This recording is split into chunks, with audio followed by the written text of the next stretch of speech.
That 12-player rotation is not Geno searching. It is Geno arming. And here's the question that should bother you before the opening tip. If UConn's bench is already playing like the team's identity, what happens when the game actually asks for a closer? Prime field. Let's start with the part that makes people uncomfortable, because it flips how we talk about UConn. This is not depth. This is a team that has started treating the bench as the engine. Against Providence, the so-called second unit didn't just pad a lead, it set the ceiling. Sarah Strong comes in and gives you 13 points on 6 for 7 shooting. Ali Ziebel takes the kind of green light volume you only give to trusted spacing pieces and posts 11 points while attempting 10 threes. And Ashlyn Shade walks into the game like she owns your dribble, ripping out 5 steals. That is not relief. That is an identity. Now zoom out. UConn didn't do this with a cute 9-player sprinkle. They played 12. And the bottom of that rotation wasn't running cardio in the fourth quarter. They were getting real touches, real defensive assignments, real minutes with meaning. That matters because Georgetown's entire vibe is the opposite. They want the game small. They want the floor spaced for one-on-one decisions. Isolation, slow pace, fewer possessions, fewer chances for the favorite to create separation. A normal team tries to solve that with one star taking over. This UConn version is trying to solve it with roster density, with waves, with fresh legs that keep the pressure constant. And the second evidence block is the clearest film tells of why Geno is comfortable doing it. Jana El Alfy. In 19 minutes, she ripped down 16 rebounds, including 5 on the offensive glass. Read that again in basketball terms. That is not a box score quirk. That is a possession eater. That's the tactical weapon that breaks the Georgetown math. Because when a team wants to muck up a game, what keeps them alive is one thing: ending defensive possessions. One shot, one rebound, get out. El Alfy doesn't let you exit. She's not reacting late after the miss. She's preloading positioning before the shot even hits the air. Anticipation dominance. You can see it. She's early to the spot, and she's physical without panicking. So when people ask, why is Geno playing so many? Here's the answer. He is immunizing the system. He is telling you, if you try to slow us down, we will beat you by winning the possession game anyway. And there's one more data point that makes this system argument real, not just poetic.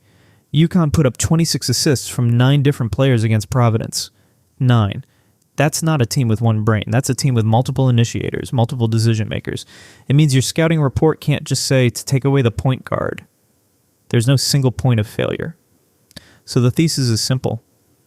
This rotation isn't an indecision, it's protection. It's a late February strategy to keep the legs fresh, keep the intensity high, and make sure no opponent can hunt one star and collapse the whole structure.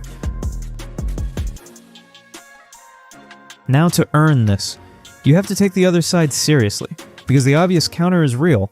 If you keep playing 12, you risk erosion of continuity. You risk showing up to March with a team that is physically fresh, but tactically cold. You risk never building a battle-tested closer unit. And Providence was a weird environment to judge any of this. UConn forced 39 turnovers. That kind of chaos rewards energy. It rewards speed. It rewards disruption. But does it reward cohesion? Maybe not. Here's the nightmare script for the managed rotation crowd. Georgetown slows the pace. They isolate. They turn the game into a series of half-court possessions where every decision feels like a midterm exam. And suddenly the question isn't, can UConn win?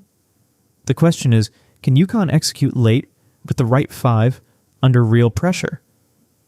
Because the brief warning sign is sitting in plain sight. The starters were not efficient in that Providence game. Sarah Williams gave you 0 points in 16 minutes. Caroline Ducharme gave you 2 points in 14 minutes. AZ Fudd scored 13 points on 5 for 16 shooting. If you're a skeptical fan and you hear that and you go, okay, so the starters aren't rolling and the bench is carrying the vibe, but what happens when the game needs a bucket with 2 minutes left? And you have another red flag that you can't ignore. Ayanna Patterson played 2 minutes in a game where if you're healthy and trusted, you usually get run, rhythm minutes, confidence reps. 2 minutes can mean 2 things. It can mean management, or it can mean burial. And without internal info, you can't declare which one. But you can log it. You can watch the next substitution chart like it's evidence. So yes, and the counter-argument is legitimate. A 12-player ecosystem can feel like you're always auditioning, and auditions are not the same thing as trust. Now here's the dismantle. The continuity argument assumes UConn's identity is a static 5, but the proof on film is that this team is building continuity through principles, not through names. First principle, ball movement. Again, 26 assists from 9 players is a system signal. Second principle, glass and pressure. El Alfy's 16 rebounds in 19 minutes is a system signal. Third principle, defense buys you postseason minutes. Shade's 5 steals is a system signal. When you can generate stops, second chance possessions, and assisted shots, you don't need one lineup to be perfect. You need the next lineup to be functional. That's why Geno can manage without losing the plot. He's not rotating for vibes. He's rotating to keep the pressure constant and make every opponent live in the same uncomfortable decision window. And Georgetown, with an offense that leans into isolation, is exactly the kind of opponent that reveals whether those principles travel. So here's where the whole game turns into a test you can actually watch. The X factor is not does UConn win. The X factor is whether Geno shows you the insurance policy. Kayleigh Heckel, specifically the elbow pick and roll in the middle of the second quarter. Watch the transition moment, first unit to second unit. If Heckel gets the ball at the elbow and Geno lets her run high-frequency pick and rolls against Georgetown's front court, that's not random. That's a postseason rehearsal. That's Geno telling you, if we ever have a cold stretch, we have another organizer. And the reads are simple, but they are heavy. If Georgetown's bigs sit back and dare the pocket pass, Heckel has to hit strong on time. If Georgetown loads up with bodies, she has to spray it to Zabel for the gravity threes. That is the whole chess match. Because if Heckel can create clean looks there, UConn becomes matchup proof. Now your system can withstand an off night from FUD. It can withstand foul trouble. It can withstand a defense that tries to bully you into isolation. And the stakes are not theoretical. This is how win streaks become fragile. Not by losing talent, by losing decision making. So here's my prediction with stakes.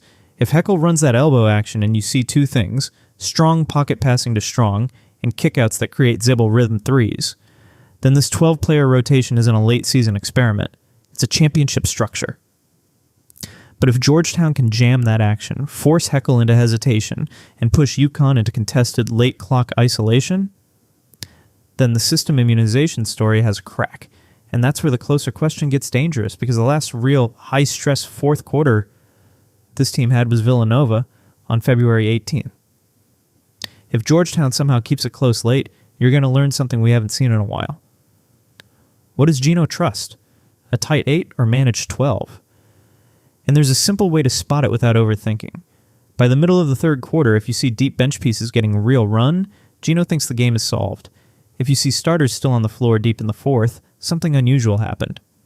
Either execution lagged, or Georgetown's pace control actually bought them a window.